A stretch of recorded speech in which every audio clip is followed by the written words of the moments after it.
Faire bouger les choses, s'opposer aux diktats, ce n'est pas facile. Toujours populaire, qui dérange d'un côté quand ça arrange et arrange d'un côté quand ça dérange. Les grandes gueules sur Espace. Votre vitamine matinale dont on ne peut plus se passer. Dire tout haut ce qu'on pense tout bas. C'est ça. Les grandes gueules. 10 heures passées de 40 minutes bientôt dans ce studio, dernier virage de cette émission. Cette actualité, la situation de la population carcérale sous le Covid-19. On parle de beaucoup de risques de contamination. À Kindia, 28 détenus sur 352 revenus positifs jusqu'à avant-hier au Covid-19. Quelles mesures est-ce que le gouvernement guinéen met en œuvre? Qu'en est-il des annonces faites de jugement anticipé, de libération sous condition de certains détenus? On va en parler maintenant avec Sékou Keïta. Il est conseiller à la communication au ministère de la Justice. Mon cher Moussa Moïse, si là vous suivez cette actualité. Précis, c'est normalement 28 détenus donc testés positifs au Covid-19 et 2 de l'administration pénitentiaire. Avec 6 décès déjà. Exactement. Sur Kindia. Donc c'est un fait assez grave. Je pense que des mesures ont été prises du côté de la maison carcérale de Conakry, la maison centrale de Conakry. Ces mesures ont été prises tardivement, mais ça a permis au moins aujourd'hui au niveau de la maison centrale de Koronti, l'hôtel 5 étoiles de Koronti, ça a permis d'endiguer un peu la progression de la Covid-19 au sein de cette prison-là. Aujourd'hui, les tentes qui sont installées, l'équipement qui est également installé permet aujourd'hui de prendre en charge les détenus malades du Covid, mais aussi même ceux qui sont tombés malades dans d'autres prisons à l'intérieur du pays. Maintenant, c'est de savoir, puisque la progression est en cours à l'intérieur du pays, surtout au niveau de la prison de Kindia, quelles sont les dispositions qui ont été prises à ce niveau? Qu'est-ce qui est fait aujourd'hui? Est-ce que les statistiques n'ont pas évolué? Voici notamment des questions que nous voulons poser à Sékou Keïta. Voilà, la Guinée va-t-elle agir comme ses voisins africains, comme on l'a vu en Côte d'Ivoire, entre autres? Sékou Keïta, il est conseiller à la communication du ministère de la Justice. Bonjour Monsieur Keïta. Bonjour Tamba, bonjour Moïse. Merci de vous prêter à nos questions ce matin, Moussa Moïse. Sékou Keïta, faites-nous d'abord l'état des lieux. À combien de cas sommes-nous aujourd'hui au niveau de la maison centrale de Conakry et aussi de la prison de Kindia? Mais si on peut avoir aussi un point de vue global sur les autres prisons qui sont sous votre gestion. Alors, merci à tous et à toutes. Et la situation oblige de dire merci aux auditeurs carcérales, c'est-à-dire les détenus qui nous écoutent depuis les différentes maisons d'arrêt. Ces préoccupations que se posent quotidiennement par plusieurs couches composantes de la nation, notamment vous, journalistes, des ONG de défense des droits de l'homme et autres sur les conditions de détention dans nos prisons de façon générale, mais surtout actuellement avec cette pandémie de la Covid-19 ne cesse de faire des morts un peu partout dans le monde. La Guinée a pris à bras le corps cette situation en mettant toute une politique de préparation, de prévention et de maîtrise au sein de l'ensemble de ces maisons d'arrêt du pays. Sur ce, on va parler des statistiques, on va parler des mesures préventives prises et on va parler même de la prise en charge des détenus déclarés positifs et ceux négatifs au sein des différentes prisons de la Guinée. Sur ce, actuellement, nous avons une statistique en termes de dépistage de l'ensemble des détenus. Il faut dire que nous avons une population carcérale de 1458 au sein de la maison centrale de Conakry. À ce jour, nous avons fait le dépistage de 856 personnes, dont nous avons 64 femmes, 174 mineurs, nous avons 618 adultes pour un taux, c'est-à-dire de cas positifs signalés de 68 cas à la maison centrale sur les 856. Les 68 cas, aujourd'hui nous avons des détenus guéris au nombre de 53. C'est-à-dire, nous avons le nombre d'hommes, 45, et le nombre de femmes, 2. Nous avons autres populations qui interviennent au sein de nos maisons, qui sont des gardes et tout aussi, qui sont à le jour guéris. Alors ça, c'est les statistiques de la maison centrale de Conakry. Maintenant, pour la maison centrale de Kindia, il faut dire que nous avons une population carcérale de 352. Sur les 352, nous avons fait l'ensemble des prélèvements sur les 352 et nous avons eu 32 cas sur les 352. Mais retenez que nous avons aussi fait le dépistage pour les gardes pénitentiaires qui sont au nombre de 25, dont on a eu 2 cas positifs. Et la responsable qui est là pour faire de la cuisine aussi a été atteinte de la Covid-19, c'est-à-dire la cuisinière de la maison centrale. Alors, pour un taux à nos jours de 35 personnes pour la maison centrale de Kindia. Mais il est très important que nous rappelons quand même les différentes dispositions ou mesures préventives qui ont été prises par le ministère de la Justice en collaboration avec le ministère de la Santé à travers l'Agence nationale de la sécurité sanitaire et par la bénédiction de la Croix-Rouge nationale. Il est très important. À ce jour, nous, avant même qu'on ait un seul cas dans nos prisons, le ministre d'État de la Justice avait pris le devant en disant ceci.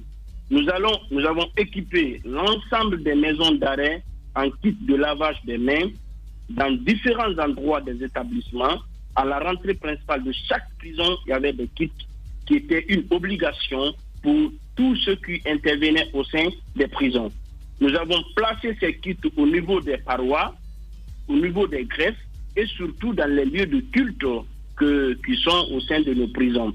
Mais il faut dire que le garde des Sceaux a donné des instructions fermes aux régisseurs de mettre en pratique l'ensemble de ces mesures, mais surtout de faire respecter ces mesures hygiéniques, notamment la désinfection et le nettoyage total des dortoirs 2 fois par jour, l'assainissement des périmètres intérieurs des lieux de détention. Au-delà, et vu même le caractère extrêmement, je peux dire, contagieux de cette Covid-19, il a été demandé au personnel pénitentiaire d'interdire provisoirement toutes les visites en provenance de l'extérieur, exception de celles des avocats, des agents qui apportent bien sûr des agents intervenant dans des structures sanitaires et celles des personnes transportant des repas. Alors ça, ce sont des mesures, entre autres, qui ont été prises par le département avant qu'on ait... J'imagine, M. Keita... Allez-y.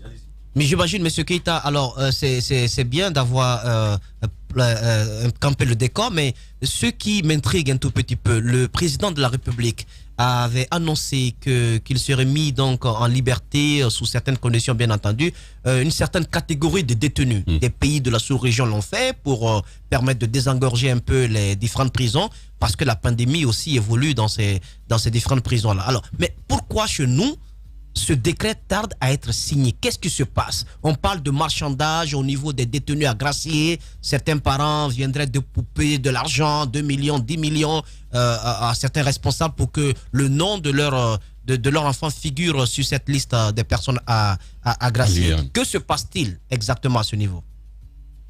Moussa Moïse, je peux te rassurer que tout se passe très bien. Après, je peux dire que c'est une mesure humanitaire parce qu'il faut rappeler, quand on est en train d'échanger, on a des millions d'auditeurs qui nous suivent. Ces différentes recommandations, moi je ne dirais même pas recommandations, je vais dire que c'est différentes doléances des structures de défense des droits de l'homme qui a été lancée à un certain moment à l'ensemble des pays qui ont connu les cas de maladie de la Covid-19. La Guinée, les premières heures, a pris en compte ces doléances. Le ministre de la Justice a demandé à sa direction nationale de l'administration pénitentiaire de mettre en place une commission technique pour déterminer les critères de libération. Alors, ce qui a été fait, alors la direction nationale composait cette commission, l'inspection générale était là, les 2 parquets généraux Conakry et Kankan étaient aussi présents dans cette structure et l'ensemble des régisseurs des maisons d'arrêt aussi étaient des membres d'office de cette commission. Les critères étaient très simples. Ne peut être libéré que ceux qui ont eu à faire des infractions mineures et qui ont purgé la moitié de leur peine, sont écartés de liberté tout détenu d'infractions phoniques, c'est-à-dire ceux qui ont tué des animaux protégés par nos textes de loi, des infractions de drogue, d'assassinat, de viol, etc., etc. Alors, la commission s'est penchée sur ces critères et une semaine après les premières, c'est-à-dire réunions dont le garde des Sceaux a reçu le rapport, on a constaté, il faut le dire, 2 cas de Covid-19 au sein de la maison centrale de Conakry. Oui, allez-y, oui, Jacques Léois. ça, ce sont des recommandations que j'ai envie de comprendre, puisque la commission a été mise en place, elle a fait son travail. Dites-nous aujourd'hui les résultats. Combien de prisonniers ont droit finalement, selon les statistiques que vous avez, à la liberté? Et bien entendu, est-ce que c'est fait? Et qu'est-ce qui fait que ça ne se fait pas? Parce que finalement, le retard est tellement grand qu'on risque de sortir de la pandémie, vous n'allez pas mettre en place vos mesures. Je pense que je vais vous mettre à l'aise. Je vous ai dit que la commission travaillait, on a eu 2 cas. Quand on a eu 2 cas, le cabinet s'est réuni pour dire si déjà on a 2 cas au sein de nos maisons d'arrêt, il faut pousser la réflexion au-delà de la liberté. C'est ainsi que le garde des Sceaux a lancé ce qu'on appelle l'opération de dépistage de l'ensemble des détenus de nos différentes maisons d'arrêt. C'est ce qui a été lancé il y a de cela maintenant 1 mois et quelques. Le garde des Sceaux a lancé à travers l'Agence nationale de la sécurité sanitaire. C'est ce qui nous a permis aujourd'hui, statistiquement, on a 856 détenus dépistés au sein de la maison centrale de Conakry. Et nous avons 352 au sein de la maison centrale de Kindia. Pour un résultat total de nombre de cas positifs, pas au-delà de 20. C'est en dessus de 20, parce que nous avons aujourd'hui, pour la maison centrale de Conakry, on n'a pas plus de 8 cas, plus les 33 cas qui sont nouvellement connus de la maison centrale de Kindia. Maintenant, nous avons souhaité, pour répondre à votre question, faire cette opération de dépistage de l'ensemble des détenus des différentes maisons du pays, suite à laquelle opération nous allons faire la part des choses.